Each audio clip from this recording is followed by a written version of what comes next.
just taking a walk around at night. And now New York City, you're such a pretty sight. I'm just all right. What is going on, everybody?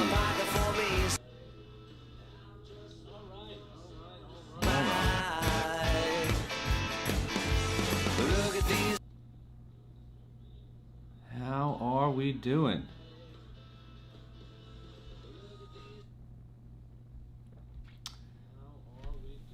Nice. All right. So, can everybody hear me okay? You know, gotta let me know. Trying to change up a few things here. Working on the fly, you know.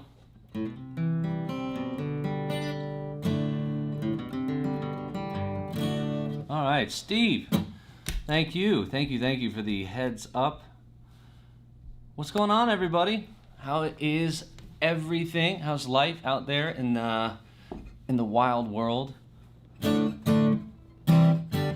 I'll tell you, we are in beautiful Milwaukee, and it's funny, we were just talking about this this morning on the bus. I was having coffee with Hammond. I love Milwaukee. Every single time we come here, it's always a good time. And thankfully, it's not snowing and it's not below zero. So that's always a huge plus. Last time we were here, it was we called it, I think it was the Frozen Tundra Tour, which was pretty appropriate if you ask me. So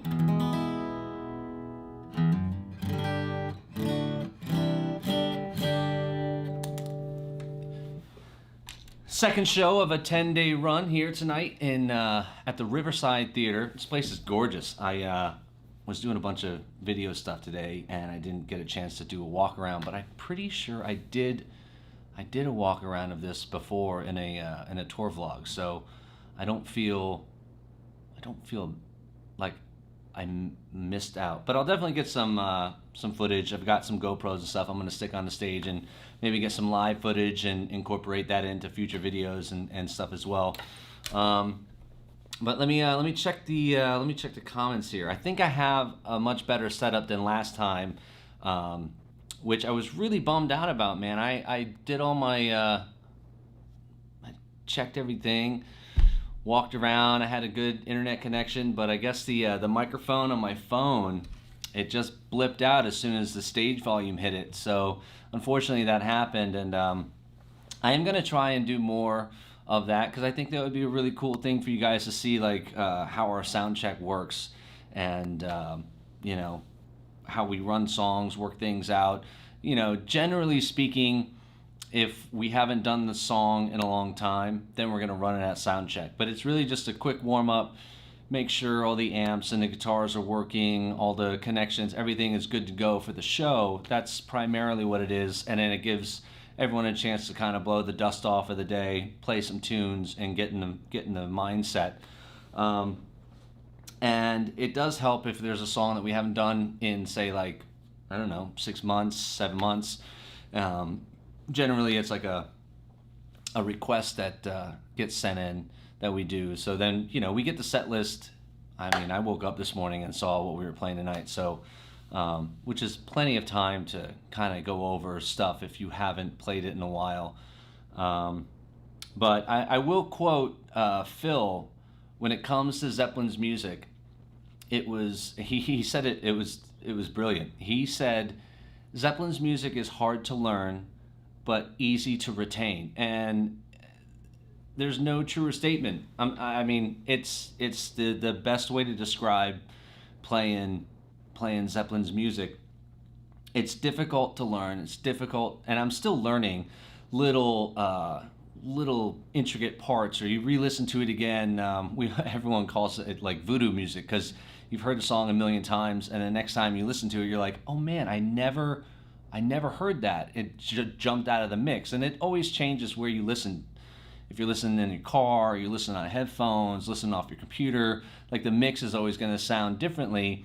And sometimes certain parts of the song are elevated. You know, like if you're on a cell phone and you're talking to somebody and an ambulance goes by, it's screaming loud on the other end of the phone. It's the same concept, but yeah. So I never say that I know everything, but it is fun that you're constantly learning. I'm constantly working out these songs, constantly working out, how to play them better, and I just I find that to be a ton of fun. So yeah, there you go. But I found out the set list for this morning, and like I said, that's plenty of time to kind of go over everything that we are gonna do for the show tonight. But I want to check the chat here. We got Tom. Hello. Steve, howdy from Appalachia. All the best for a killer show. Yeah, brother. What's the best show you ever attended? Steve, that's a great question. It's a loaded question. What's the best show I ever attended? Would it be fair to say that it's probably the very first concert I ever went to in like a big arena, because I had never seen anything quite at that level, and that would have to be the very first huge concert I ever saw. I saw a lot of small club bands and stuff like that, but like going and seeing Aerosmith at the what was it called back then? It was the Ice Palace in Tampa, and I think it's called Amelia something now, but it used to be called the Ice Palace. And they came out on stage. I remember I was a kid, and I remember asking my father. I was like, "Hey, if I buy these tickets, can we go?" And man, I mean, I was mowing yards and doing old school stuff. Doing what you had to do to save up some dough to go see a show. And anyway, so we went, and I remember when they came out on stage, they had the stage at the time was like covered with all of these giant white cloths. There's a term for them, and I can't remember off the top of my head what they're called. But when they came out, they had these bright lights shining from behind them. So you just saw the silhouette of them walking out on stage, and I was completely floored, like mesmerized. And they came out, and it was so loud, and it sounded so good. And as soon as like the band kicked in, the drapes dropped to the floor, and like all of these this confetti guns blew out, and it was just, I mean, my jaw was on the floor. It was absolutely fantastic.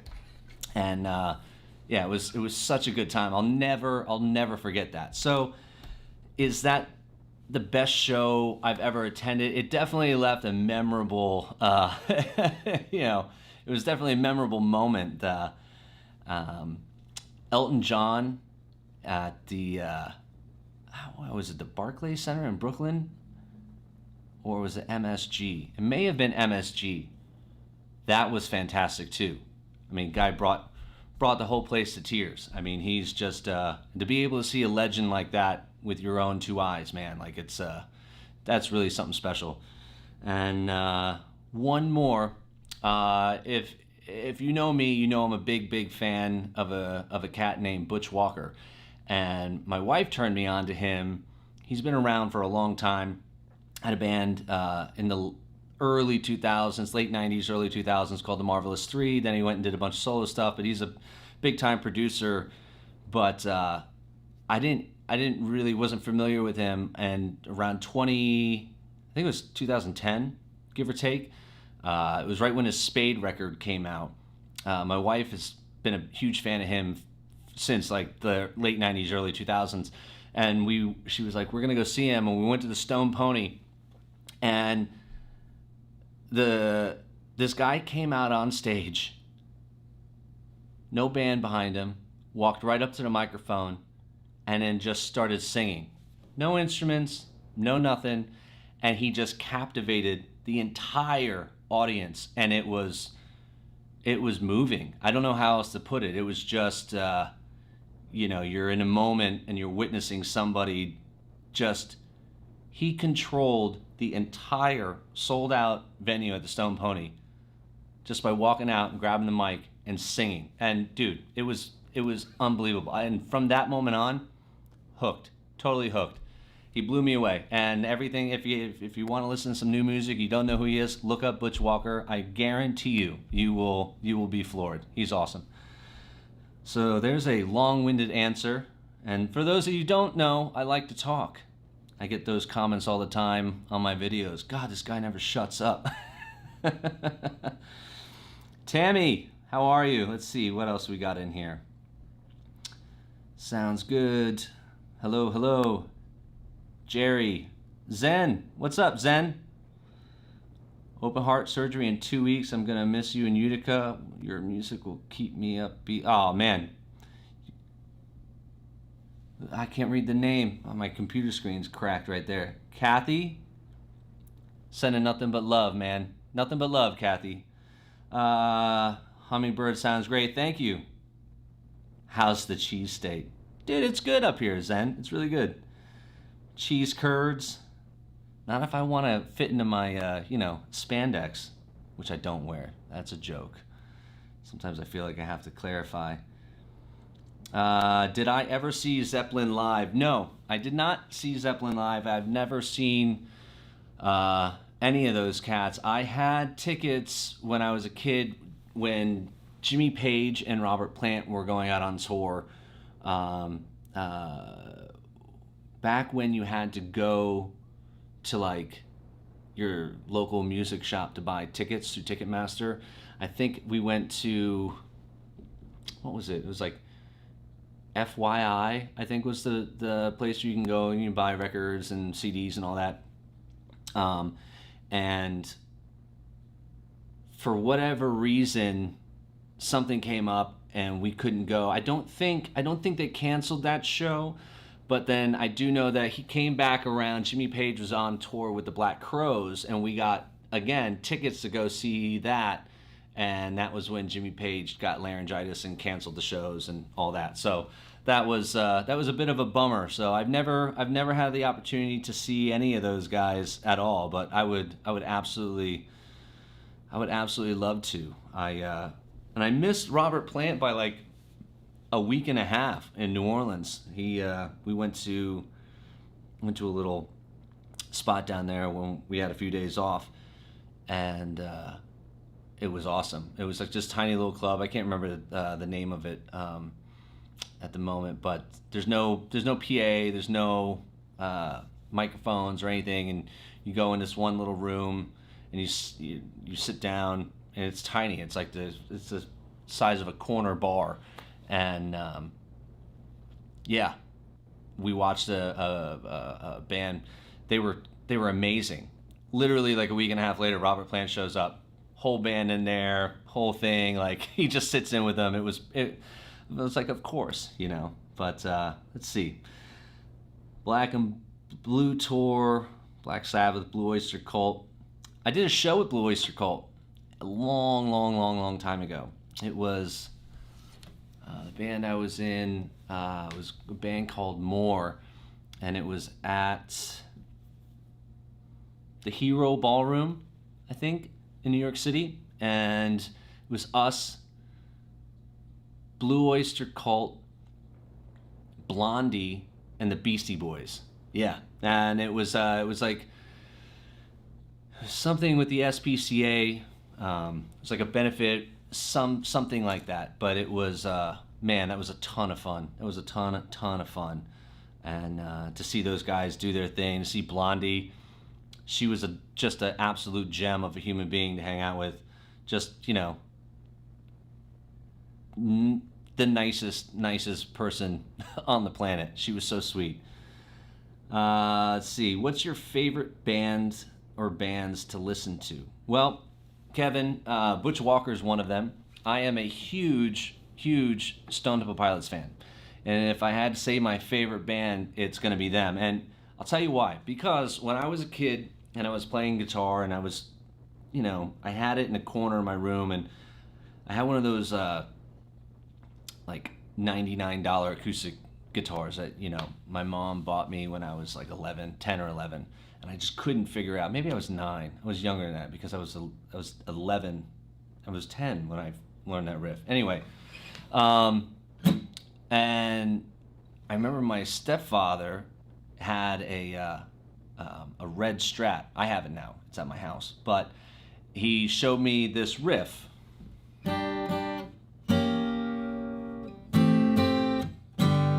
And for whatever reason, it was like a light switch went on in my head. And it was instantly, I knew exactly what I wanted to do. And I was just like overtaken with the guitar and everything that had to do with it. So I learned that song, Plush by STP, and then I hit start on the record and I learned everything off that first album. And then I started getting magazines and reading what they were into, and it was Black Sabbath, Led Zeppelin, and it was like all these riff-oriented bands, and it just snowballed from there. So ever since I was a kid, I've been a huge fan of the DeLeo brothers and what they do musically, and I just that band is always going to hold a real special place in my heart. And they have cool chords, man.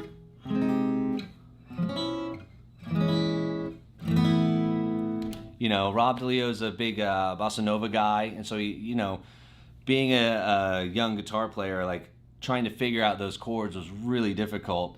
But the more you do it, the easier that stuff gets. And I'm just so grateful for all the music back then, man. There was just so much good music coming out that it was just feeding me. I was so hungry, just playing riffs, learning songs. It was awesome.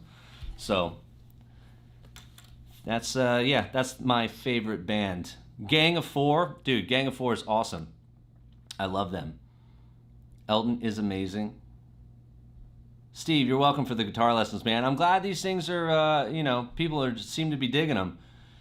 I enjoy making them. I do have a good time. Sometimes I wish that I would get more, be a little more concise, straight to the point. But I don't know. I feel also that, I see a lot of people in the comments, they're like, you explaining it a certain way is definitely helping me out. So as much as I kind of want to change the way I'm doing some things a little bit to make it a little faster, maybe not have like a 26-minute video for one song, maybe have a 16-minute video, and but it's a learning curve. I'm figuring out as I go. Am I writing new songs? Yes, and I did a tally of the demos that I have, and I have 25 tunes in the bag that I'm working on. So I don't know if I'm going to. It's funny, we were just in Collingswood. I was talking to my buddy Bobby Perillis, great drummer, by the way, Philly drummer, great dude, and we were chatting about that. And I said, I have all these songs, but like some of them are completely different than the other ones. I have some like acoustic songs, and I have, some obvious hard rock tunes, and like trying to find a group of like 10 to 11 that would make, sense as a collective on a record. That's where I'm at. And then once I figure that out, and I'm like, okay, these are the core songs I'm going to put on the record.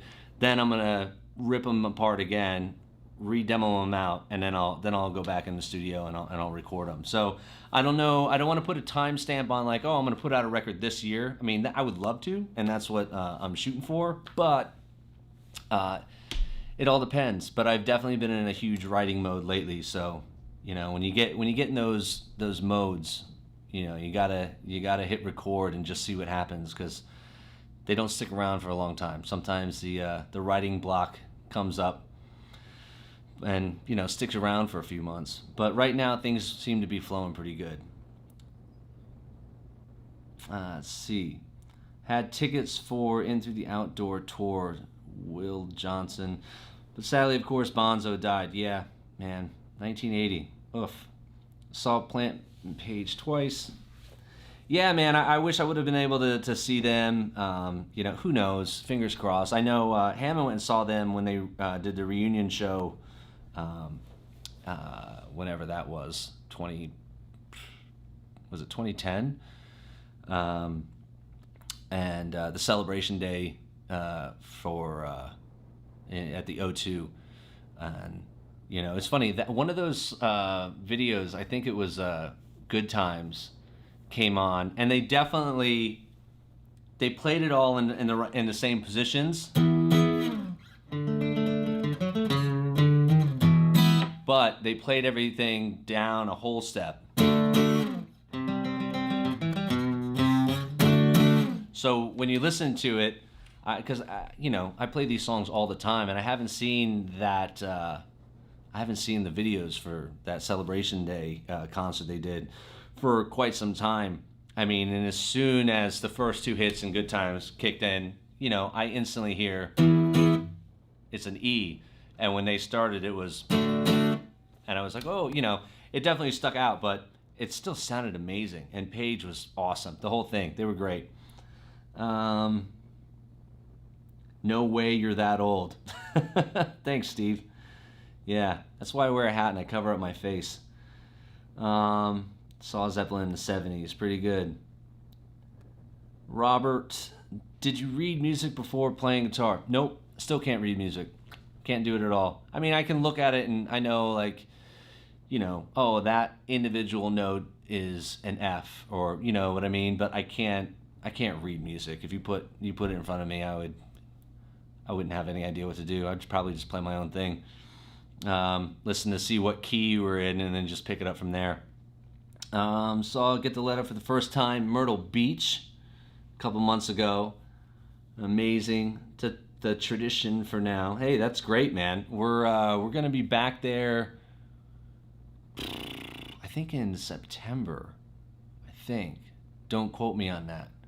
I think so. But you can go to gtlorocks.com and you'll see all the tour dates, and it gets updated because more things are coming in. And I know that there's dates already into well into next year, so that just haven't been announced yet for obvious reasons. But yeah, so it's great. Where this thing just moved, I got lost. Let's see. Jerry says he saw Zamp in '69. Maybe their best show he's ever seen. Yeah, man. Paige sat in a chair for the acoustic Summertime Blues. Nice. Helped you get unstuck from Scales. You know what, man? Like, I have a love-hate relationship with Scales, and let me just kind of demonstrate why. A lot of people, when they're like, okay, I have to learn this scale. First off, every YouTube video on the planet is, let's do it in A minor.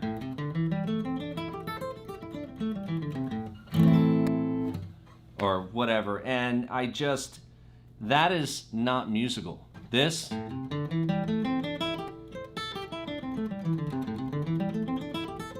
not musical. It doesn't do anything for me. So to use it, you have to have an understanding of where those notes are.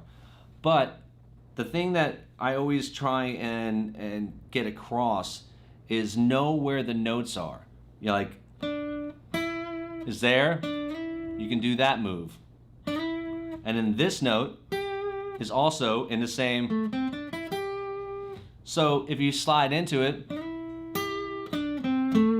that seems a little more musical to me than going, you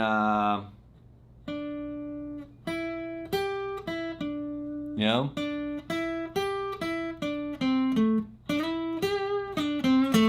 That is more musical. So yes, you're learning the notes of the scale, but also I think a lot of people miss the boat on learning where all the notes are on the fretboard. And that's why I did the one video, I've been thinking about this my whole life. It's like a 2x2 and a 2x3 method. And by that, I mean, if this is your E, skip down one string and go over 2 frets. And that's an E. And that logic goes all up and down when your root note's on the 6th and 5th string. Here's A, skip a string, come over 2. That's A. So if you learn all the notes from E to E on one string, you can figure out where all the notes are on that string and do the exact same thing on the 5th string. Here's C, skip a string, go over 2 frets. That's a C. So you're 2 by 2, right? 2x2. Root, skip a string, go over 2 frets. Now when your root is on the D string and the G string, it's a 2 by 3. Here's an E, skip a string, go over 3 frets. There's an E. Same thing. Here's an A, go down to cut up 3. There you go. And now if you do that, if you learn those notes, they overlap. So if you learn all the notes on your low E and your A, where they're at, then you can look at it differently and be like, oh, there's G. And and when you're looking at it, it'll start to take shape and it'll form out for you, and you'll have a better understanding of where the notes are. I don't want to get too in depth on this, but there is that video, the 2 by 2, 2 by 3 method. If you're interested, you can go check it out. I think it helps for sure. But the scales, I mean, they're cool when you're trying to play rock guitar and and you're moving up the scale.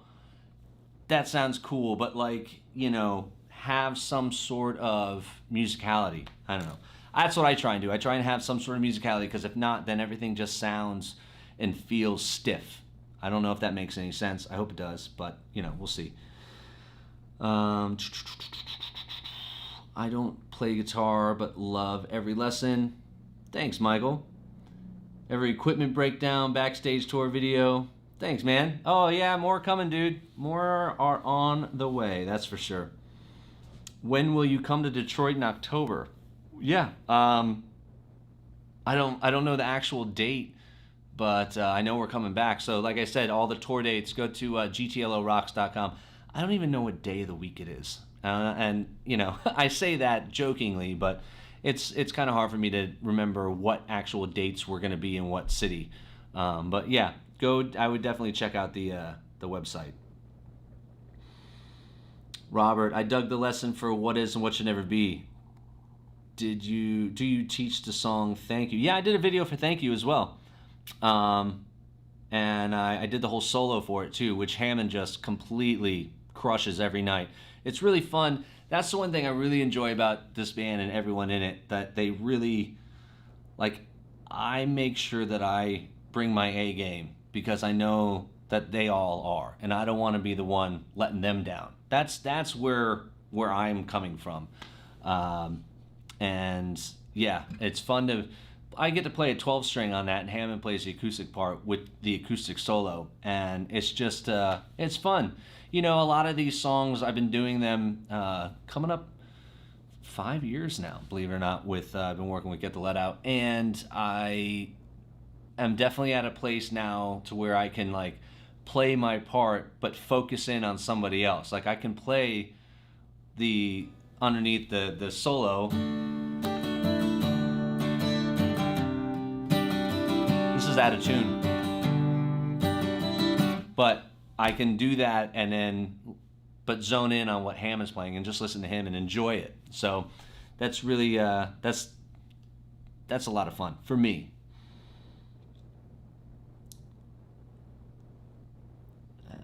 Like learning from a buddy instead of a professor. Well, I'm certainly not a professor, I'll tell you that. I didn't go to school long enough, But thank you, Steve. I appreciate it. Mr. EDM for life, how are you? How are you? So yeah, guys, I'm digging this the YouTube live thing. This is fun. It's fun for me to do this and kind of connect with you guys on a different level, a little more on a personal thing.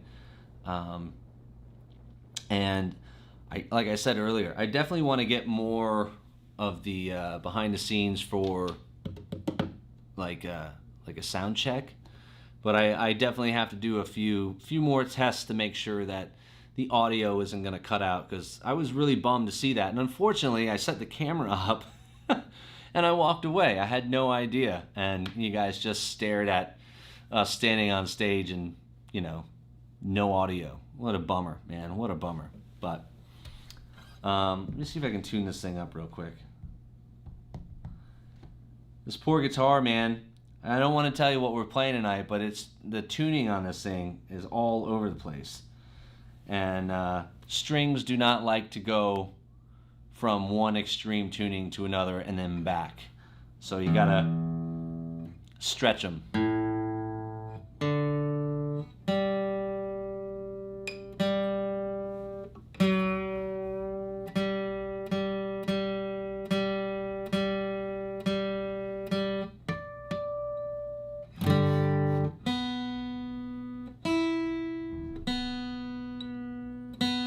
It's everyone's favorite song, right?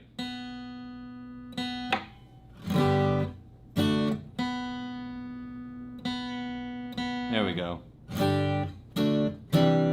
All right.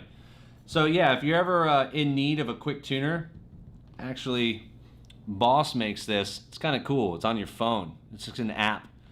Hammond turned me onto this. It works pretty well, you know. When you're in a pinch, you know, it works. Tell us about your family. Well, I am married to a lovely, lovely, beautiful woman. And we have 2 dogs, and they're amazing. And that's about it. Yeah, some stuff I keep to myself, you know what I mean? But yeah, we have 2 awesome dogs, and all of their hair, we have 2 yellow labs, so if anyone has labs, you know, they shed like crazy. So their little hairs get in, they get like stuck to the foam on the cases that I bring all my cameras in. So I open up my camera and I've, you know, had not a lot, but, you know, it was a couple dog hairs or whatever. I was like, oh, I brought the boys with me, you know, they're in Milwaukee now too. So at least their hair is. But T-minus 41 minutes. That's true. That's true. Is there a specific way to play Ramble On? Well, yeah. Everyone plays it a bit different, unlike the studio. Is it difficult? Is it difficult? Yeah, but again, like I was saying earlier, like Phil said, it's hard to figure it out, but it's easy to retain. Off the top of my head, I don't play that part that Hammond does.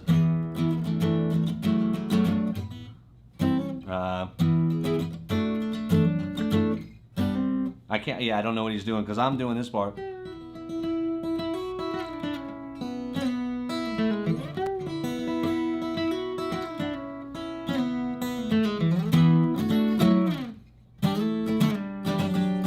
You know, so, and it sounds very different on an acoustic guitar, but the actual intro acoustic part,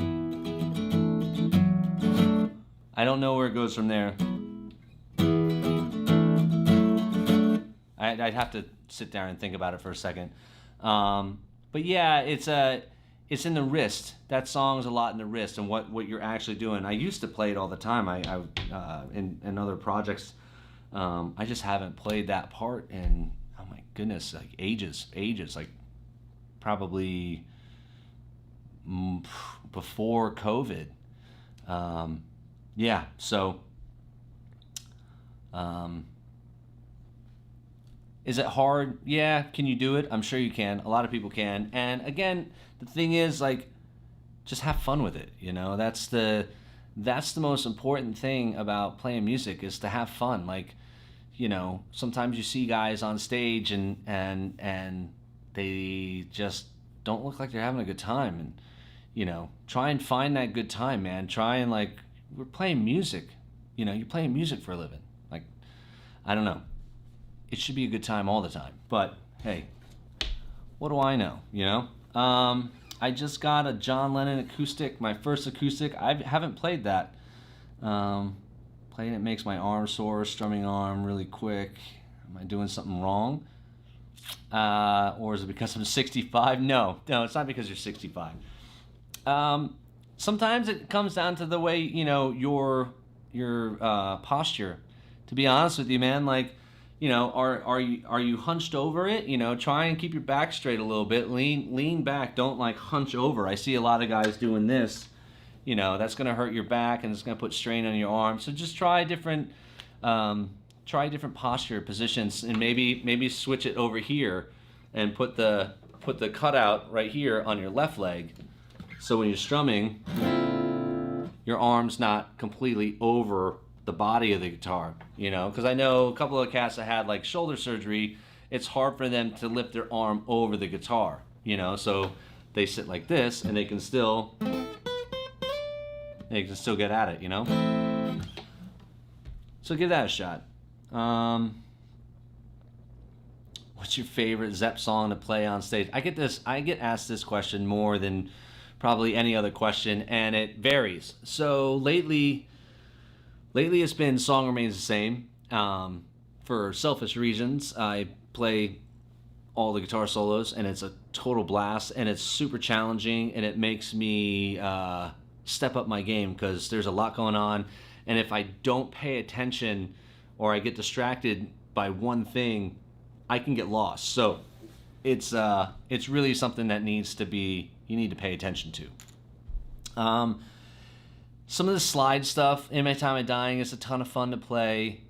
But then like songs that just kick total ass, man, like Out in the Tiles. I love playing that song. Celebration Day, I love playing that song. It's not all about guitar solos or like, I have this moment, like watch me, play guitar. It's like it's sometimes even the non-spotlight moments are the most fun because you're just like going back to being a kid playing tunes with your friends on stage. And I hope that helps, answers the question. I don't even play, but I enjoy your tutorials. Oh, thank you.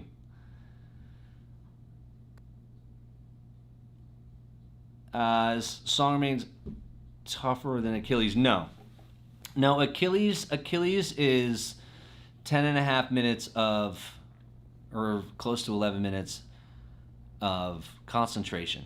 And, this, and it's just an arrangement thing. Achilles is not a difficult song to play rhythmically. There's that whole solo section, which is a monster of its own. That is difficult. But, there's a lot of, and there it starts off going,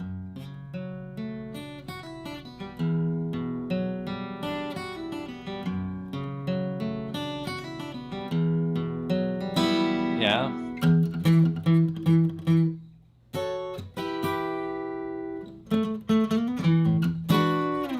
So there's parts which are cool, but I mean, none of it is very difficult. It's not.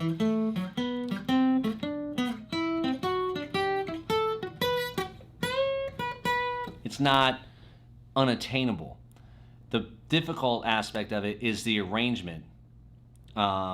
This part happens 4 times, but the first time we go,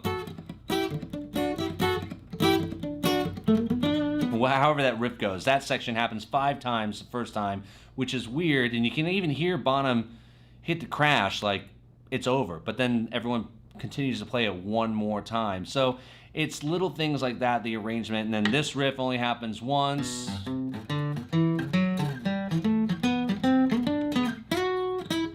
And in that part, so, and then you're incorporating a slide, so it's just a lot of paying attention. So in that aspect, yes, Achilles is more difficult just from the simple fact of you really need to know where you're at, and it's super easy to get lost. Is the Falcon flying tonight? Yeah, damn right it is. You bet, man. It's coming out. It's going to take flight. Do you use capos or alternate tunings? Yes, I use capos a lot, especially when I'm doing like solo acoustic gigs. They're great. They're great for changing the key of the song and transposing it. You still play it in the same position. Like if you're playing this G, C, D, but you're like, you know what? It's a little low. I want to sing it up.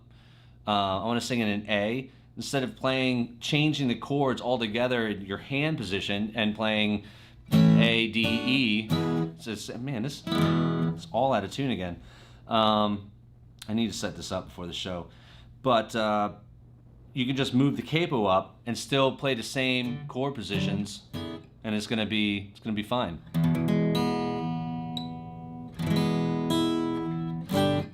So you're here, change it up, do it here. All the same chords and positions, but with the capo, now you're playing your A like in the G position, your C in the D position, or the D in the C position, and in your E in the D position.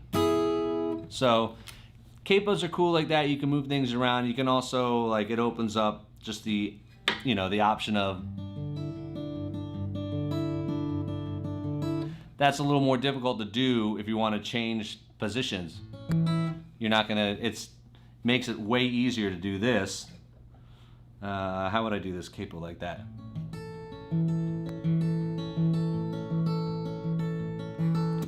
But I could play it here.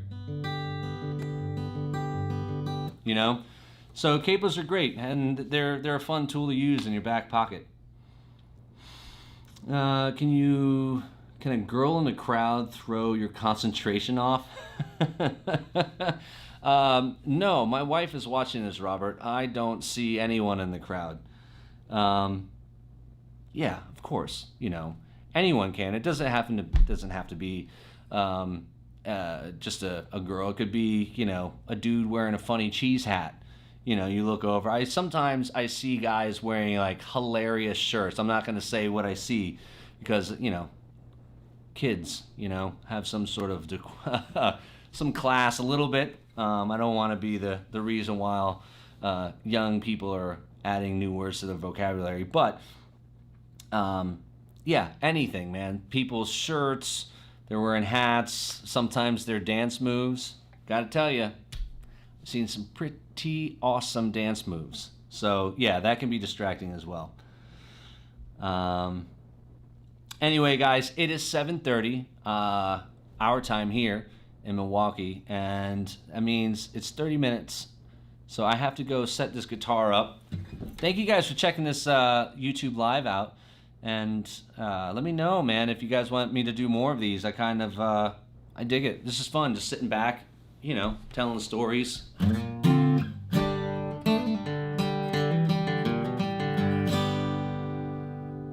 You know what a cool lick is? Speaking of guitar stuff, the in Song Remains the Same, this. That's so cool.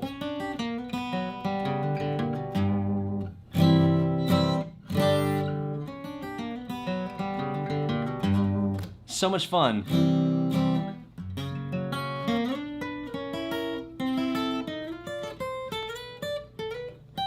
It's so hard to play on acoustic guitars. I don't have the cutout here,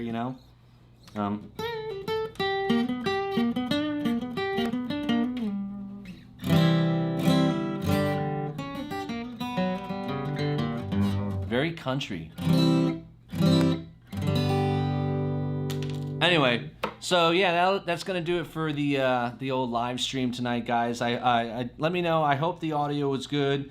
I had a few other things. I was gonna change the camera angle like this or like this, so you could see that for a little bit. I had a few other things set up, but I never actually did any of it. So I hope you enjoyed my track Pretty Girls. I opened it up, this one. But in due time, I'll get the hang of this a little bit better. So anyway, thank you guys. You guys are all awesome. I appreciate all the support. As always, my friends, be good to yourself and be good to each other. I'll see you guys all in the next video, all right? Be good.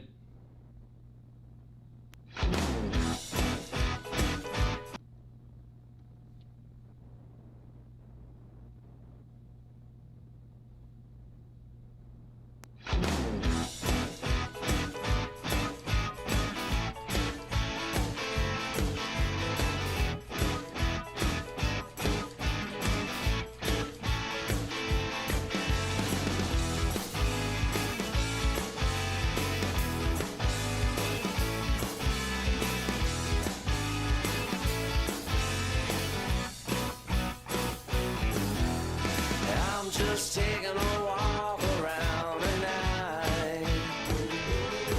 And now New York City, you're such a pretty sight. I'm just looking for something to see. I got a little bit of money in my pocket for me, so I go to the corner and something come out. Look at these girls all around. I'm looking, baby, I ain't messing around. They got little short shorts and they'll push up tops. Don't worry, baby, they got nothing I want. They got stars in their eyes from the moment I see. Out of big city girls that listen to me. They go la la la la la la la la.